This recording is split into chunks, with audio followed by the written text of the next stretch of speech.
In this video, I will show you how to download Adobe Premiere Pro for free on your PC or Mac. First, open your browser and search for Adobe Premiere Pro free. Open the official Adobe website from the search results. Select your country if prompted. Then click Start Free Trial. Choose the individual plan if you're installing Premiere Pro on a single device, or select the business plan if you need it for multiple users or devices.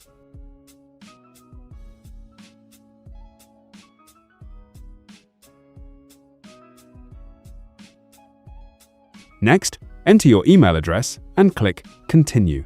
Then, fill in the required information, including your payment details. Adobe requires a valid payment method to activate the free trial. After that, click Agree and Subscribe. If prompted, create a password for your Adobe account. Now, download and install the Adobe Creative Cloud app from Adobe's official website. Sign in using the same Adobe account you just created. Once you're signed in, open the Apps section.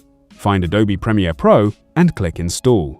Wait for the installation to finish, then launch Premiere Pro. If you found this video helpful, subscribe to our channel.